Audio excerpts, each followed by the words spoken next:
here to share my story, engage with everybody, and eventually, hopefully, tell you guys the journey in my life, the struggle, what pushed me to things, and how I overcame it, and hopes that maybe that eventually others in the situation can, you know, use it to see their way out or whatever they may need it for.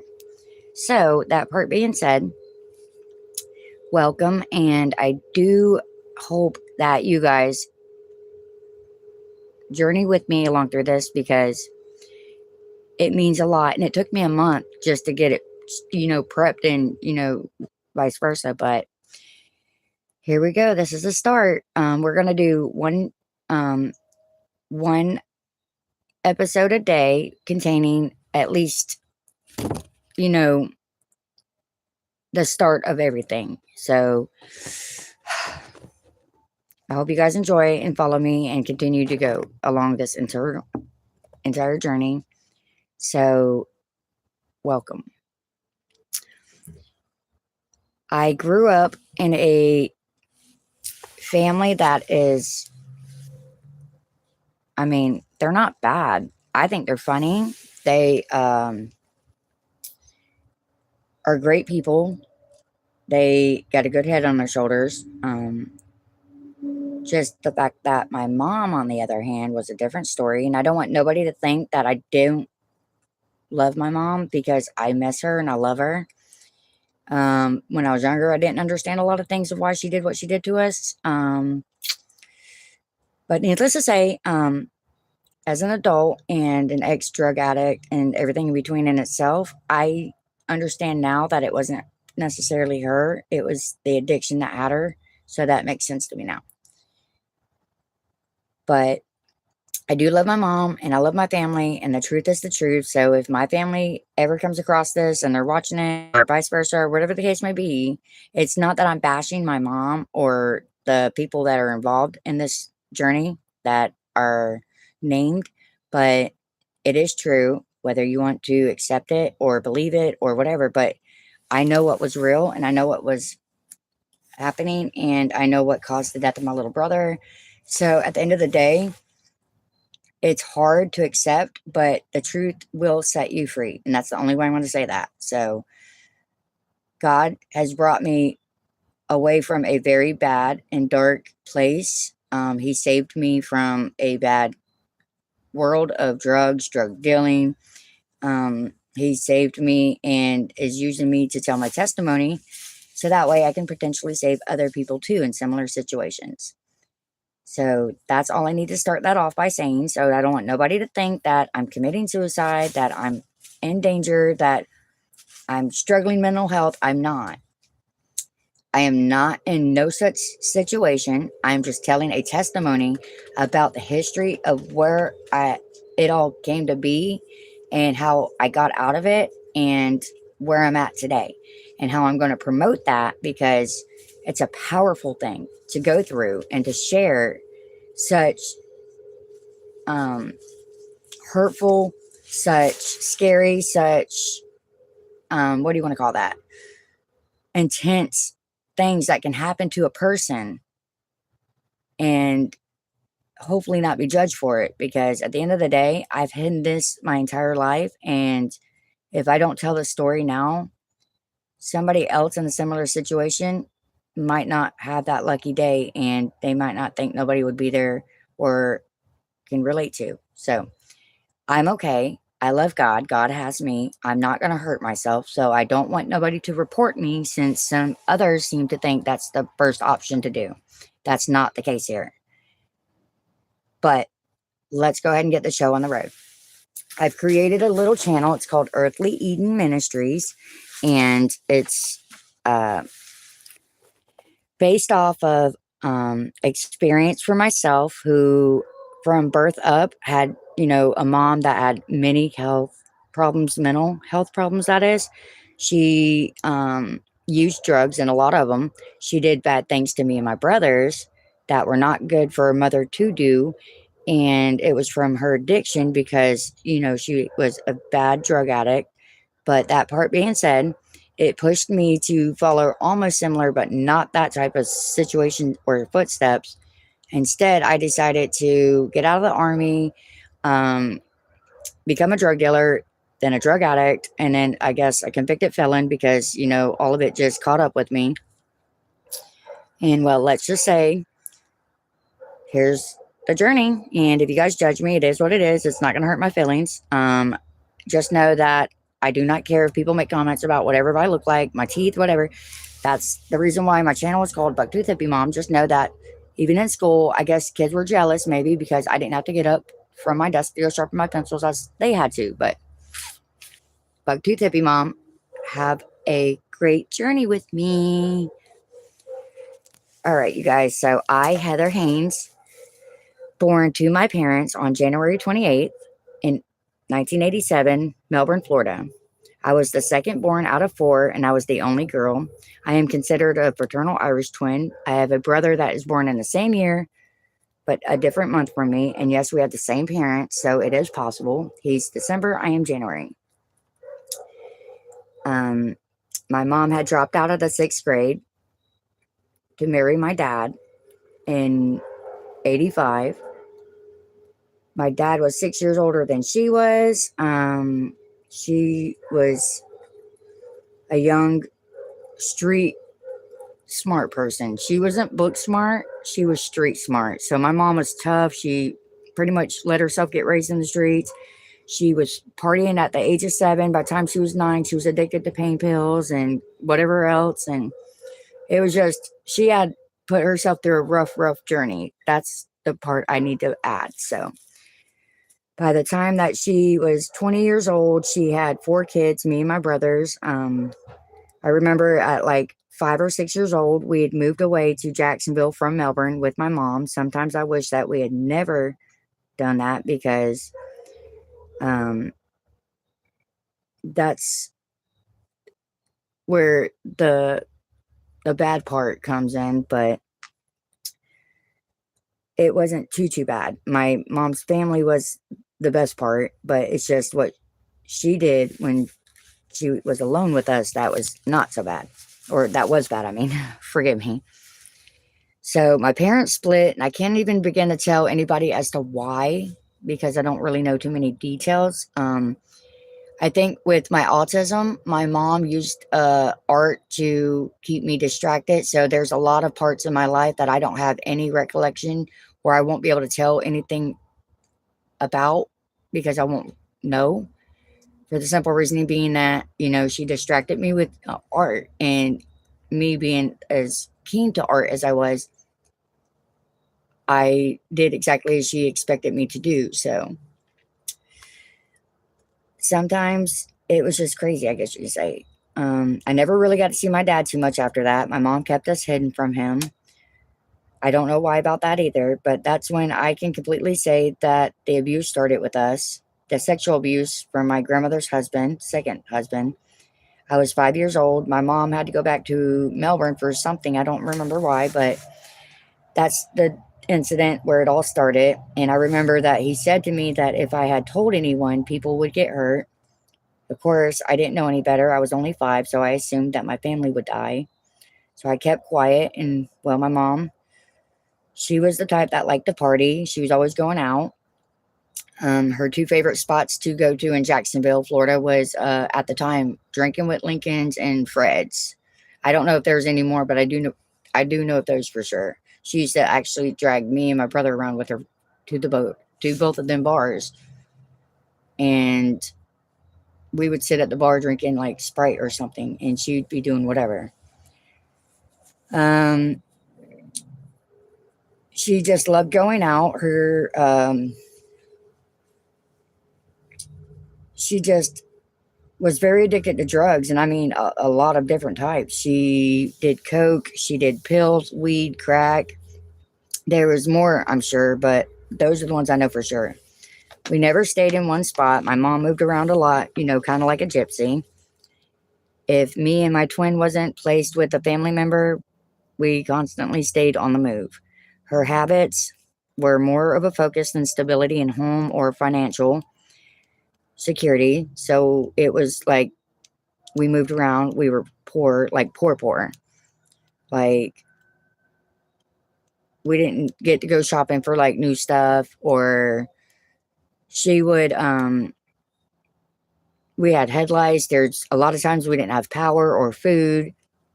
And if it wasn't for the family, we would have totally been like homeless, I assume. But thank God for them. They kind of, helped her out. One time, me and my twin was left in this apartment with no water, no power, no food or anything like that. I think we were like 7, maybe just living off of what me and him would call it barbecue sandwiches. Like, it was a piece of bread folded up with like barbecue sauce in it. It was like, it's what we had. And then finally, when my mom would show back up and so forth, up until I was 11, we bounced around Jacksonville, Mayport area. That's when, in 1999, I believe, she decided to move to Mississippi with my grandmother, her mom. And it was, of course, a lot better than the situation for us living in Jacksonville, but that meant that we had to go live back with the guy who had, sexually abused me, which meant more sexual abuse. So for 2 years after moving there, it went about, I remember training myself to just like pretend I would be sleeping in the room, and he would come in, turn on the light, and whatever. I'm not detailing that, but after he was finished, I remember that my blanket was put back over me, lights would go back off, the door was shut, and then he was gone. Finally, the day when I finally had started, opening up to my mom and telling her about it, I was 13. She worked at Burger King, and it was me, her, and my grandma at home. My mom had asked if I wanted to ride, which wasn't unnormal, but I panicked because my brothers weren't home that time. And normally they would ride with me, which I felt safe to do so if it meant I had to go with her to drop her off at work, because I wasn't alone with him on the ride back. But my brothers were gone, and I just remember just shaking really bad and crying because I was scared and trembling. Like, my entire body shook so bad that no matter how hard I tried, I couldn't stop it. So they knew something wasn't right, and they kept asking me questions, my mom and my grandma, until through my super watered eyes, I finally confessed to them about Roy. And it was a blur of events. But then my brother, my baby brother at that, who was 3 years younger than me, so he was 10, but he admitted that he was a victim as well. I totally had like dissociated and became like a depressed child from that moment, because, even though he admitted it to my grandmother that he'd done it, they kind of like fed my mom's addiction with pills and money to keep her from calling the cops on him, because she was more worried, my grandmother, that is, was more worried about losing what her home, her security, her I guess you would say her image. So my mom, being an addict that she was, and they knew it, but they gave her pills and money to keep quiet. And of course, that was a slap in our faces, mine and my brothers. And so my mom's advantage was that her addiction was fed. She did, however, save money up to get us away from there into our own spot, which, I can't admit that, which was like 2 miles down the road. My mom, bless her heart, wasn't a bad person, just her addiction had full control on her. When she would run out of her scripts, and the pills from Roy and Granny, she began hurting us. Like, she would do bad things a mom shouldn't do to her children in order to gain the upper hand. She would hurt us, then take us to the hospital, where she would get prescriptions for us, like pain pills, but we wouldn't get to take them because she would have them. She would like run us over, physically hurt us, break our bones, encourage us to play rough, things like that. Looking back, I remember my anxiety was super high from the time I was 13, because like if my cousins or if I had any friends come over, I would be worried or anxious. Like I would be more concentrated on protecting them than I would be like trying to enjoy myself, or hanging out with them or whatever, like a normal kid should do. But instead, I was more like in what you would call I guess you would say, keeping them from Roy. Like I played mother hen effect. I would have them in certain areas, or I wouldn't just allow them at my house at all. So until I turned 16, because of all of this nonsense that constantly he had done to me and stuff, I was afraid to get out of bed because it meant that he would know I was awake, which gave him an advantage to, be a pervert or whatever. So, I mean, until I was 16, I literally had like bedwetting issues. I was like had bad anxiety.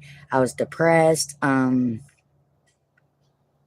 I felt guilty, I guess you would say, because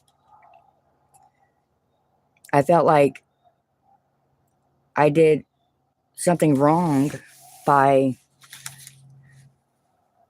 my mom and grandma's relationship because I had said something about it, which meant, I guess you would say,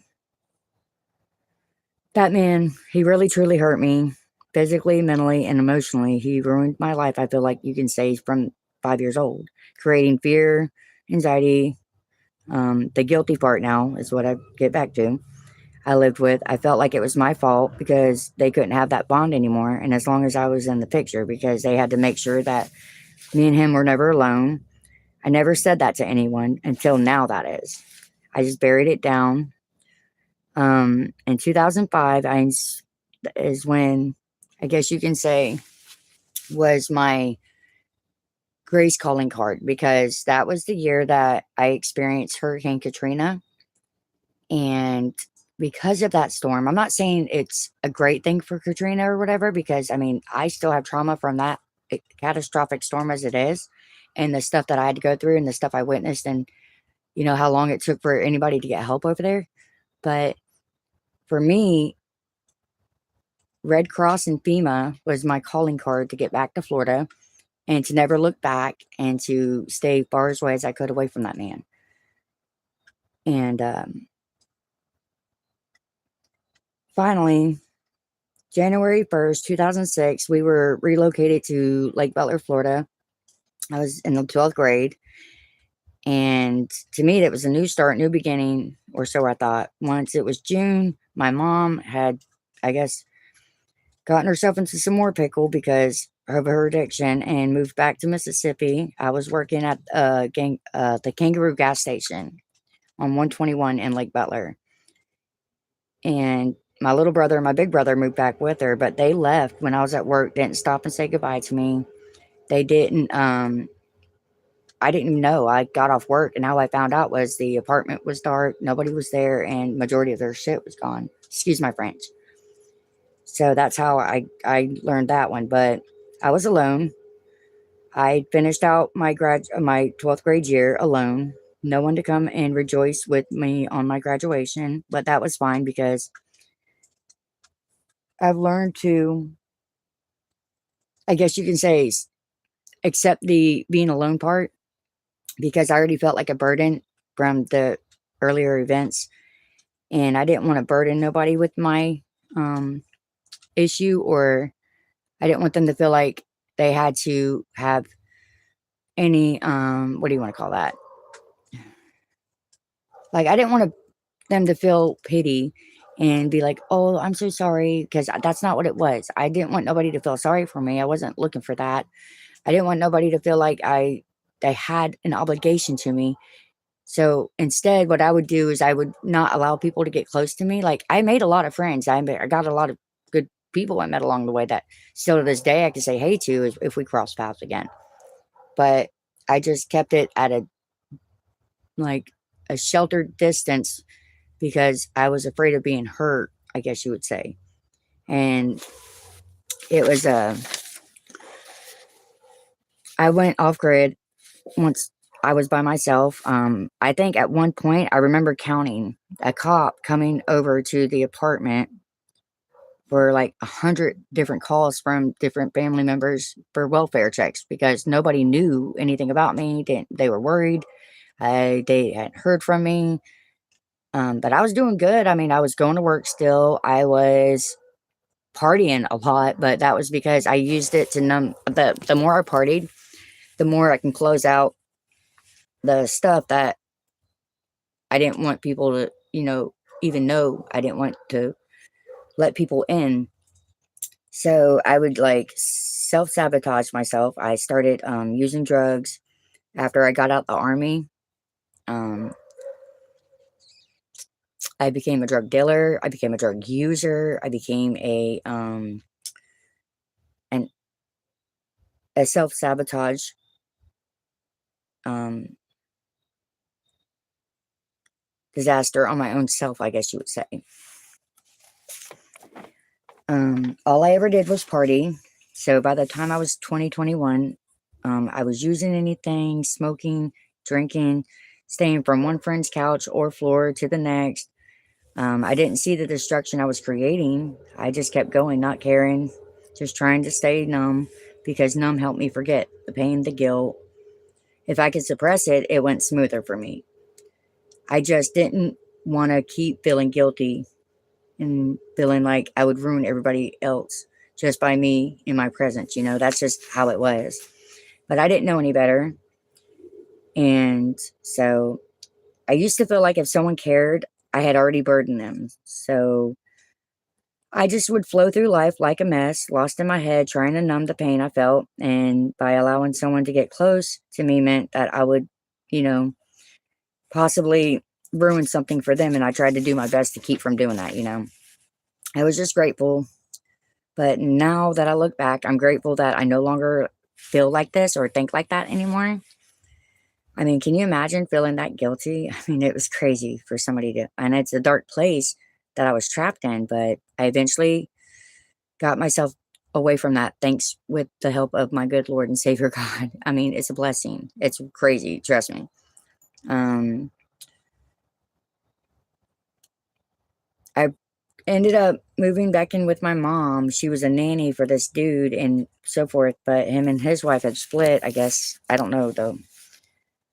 But the story picks up where um when I was with him, I every time that he would like go off on me, I guess it was a toxic relationship because he too, but I didn't know it at the time. I know it now.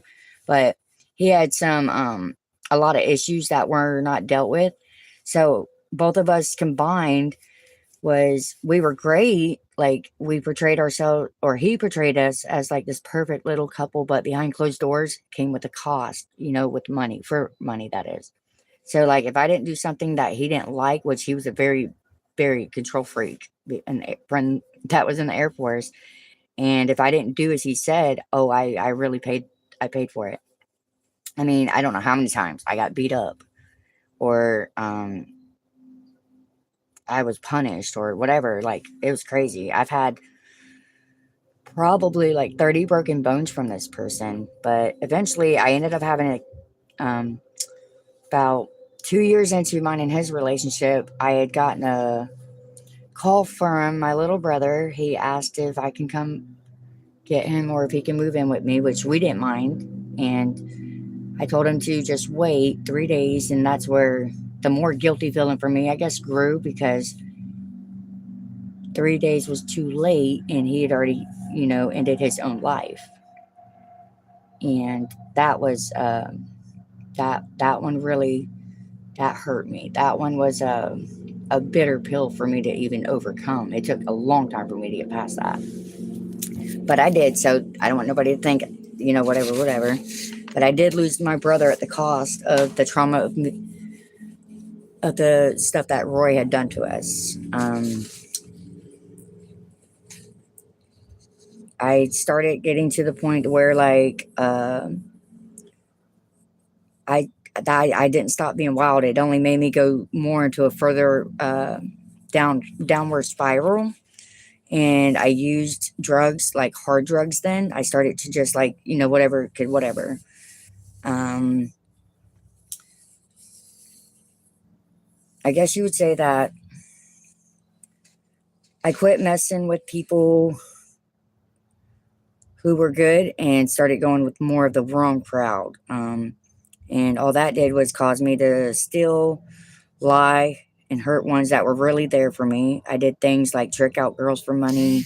And that's only the tip of the iceberg. I made drugs like methamphetamine. I've used them, sold them, distributed to like, this is just crazy. Granted, I didn't know that I was hurting myself, but when I got in trouble because of a situation I got myself into, um, it got me arrested.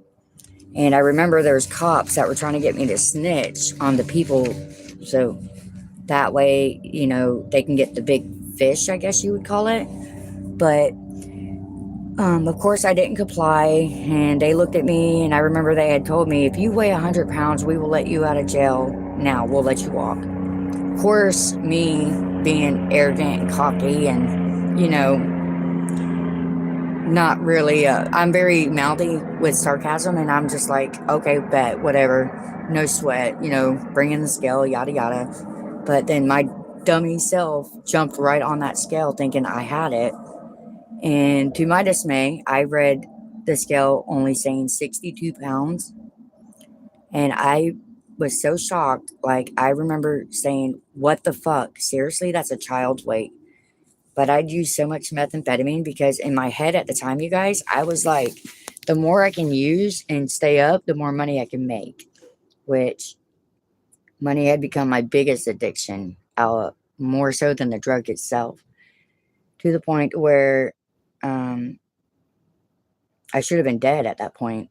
I even wished to be from that point because I knew that I'd let myself down, I'd let my family down, and any other loved ones, that I allowed myself to dissipate like that, that I shamed my name, disappointed my family, and I embarrassed them. And it was a wonder why they didn't try to help get me out of jail, even though I remember being mad at them for it. And it wasn't even their fault. Like, I just, in my head, I didn't see it like that. I just seen it as, well, they didn't love me and they didn't care and they were just being mean. But looking back now, that was their way of helping me. And I just didn't see it that way yet. Plus, the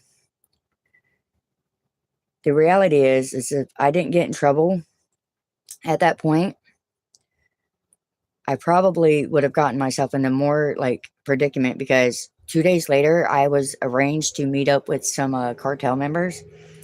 And who's to say that if I didn't mess up something, that I didn't die from that incident? So I can honestly say, if I think about it, that was God's way of saving me and keeping me from that. Um, I remember that um, I had to stay on probation for 9 years from two. It was crazy. I did 5 years of it. 7 violations later, I just in and out of, what do you want to call that? In and out of jail constantly for drugs or, something, because I was more worried about keeping my rep than I was trying to, stay on track and get better and so forth. But long story short, it was when I went to prison. I wasn't ready for a lot of things, but September 2014, I was arrested on a VOP. It was stupid.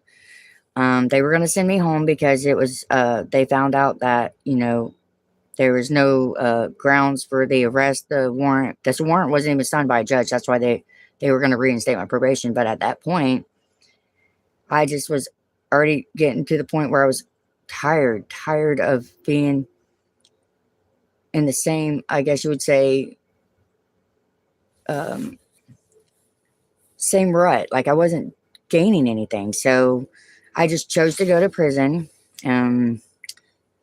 I did 8 months out of 18 that I was sentenced to. And I just remember That's when I started getting, I guess, into the Bible. And I remember I said a prayer one time and I said, God, if you're real, I want you to show yourself to me so I know you're real, because I need to know that you're real. And well, I guess you can say in his way, he made it to where I seen and understood, and I was shown God, like he revealed himself to me. And it's crazy for me to say this, but I didn't even know. It's crazy to say that I knew it was God, because I don't know how I knew. It's just like I knew, but it was the most loving feeling. And for once in my life, I actually felt loved, and I felt like somebody cared enough to wrap their arms around me and say it was okay. And I just remember crying, and like it was surreal. Like it was so crazy. But it's like my spirit knew it was God, and I just remember accepting it. It's just hard for me to explain it in words, I guess you could say. But um, it was an amazing experience. And from that moment that he answered my prayer, that's all I needed, I guess you can say. So it does not matter if who, what, when, where, why, or how. I don't push people into God, or to, I'm not one of them types that goes, oh, go to church, go to church. I'm not one of them ones that says, Jesus is the way, la, la, la. No, I mean, everybody will have their own experience on their own time. So you can't naturally push it on people. That's just my opinion, to be honest. But here we are now. And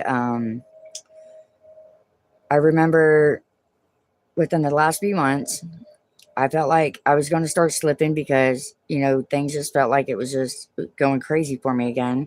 Not that way, though. Um, but then I started getting messages and more signs, and I felt like God was trying to talk to me. Well, just, okay, Lord, what is it that I need to hear? Well, so he's wanting my testimony out here, and that was it. So, well, all I gotta say is that I went through a lot of stuff. And I mean, I went through a lot. I even went to the point where I even tried committing suicide way back then. Like, and it just, nothing ever panned out. Like, it was crazy to me. Like, my little brother achieved it, and I was just like clueless as to why it didn't work for me any of the times. But God didn't have that a part of the plan. And so, long story short, here we are. And it's a blessing, because I went through this. I went through a lot of medical stuff, cancer wise. I've beaten cervical cancer, early breast cancer.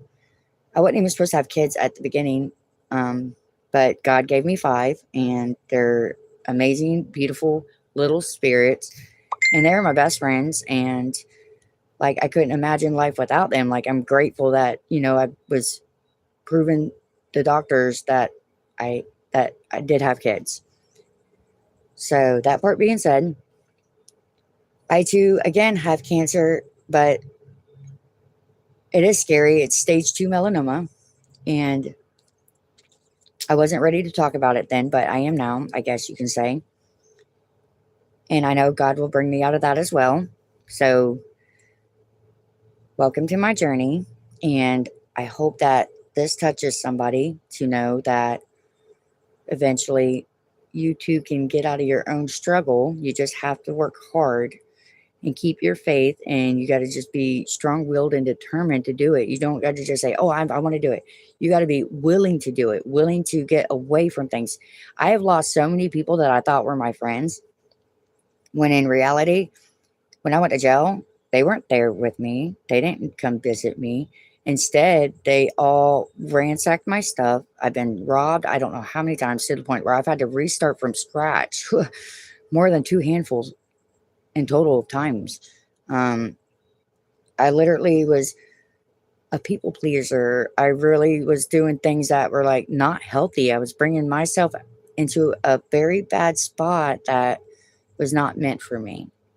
And it's not good. But I did focus on myself and learn to do what was necessary for me and my kids. And they are still happy to this day. And they know, they're not introduced into that type of lifestyle, thank goodness. And I just want them to know, see, here's my baby. There's one of them. And I am using myself. I am creating comedy content because, well, even through all my life, even though things were la la la, I always seem to manage to keep a smile on my face and make funny jokes and always seem to make other people smile. And by doing that, um, that's where my positive side, I never lost that. That's crazy. But I'm going to use my light and I'm going to keep shining on and I'm going to keep creating dumb posting my silly content, my goofy jokes, and anything else in between. This is one of our little babies. Look at the family member. Hi, Smokey. And needless to say, um, I hope that you guys continue my journey with me. I am excited. I'm nervous, but sit. Only one way to do it is to start it, right? So thank you guys for joining or watching this, and I hope that it will continue to move forward. Thank you. Hello. I'm a Wally.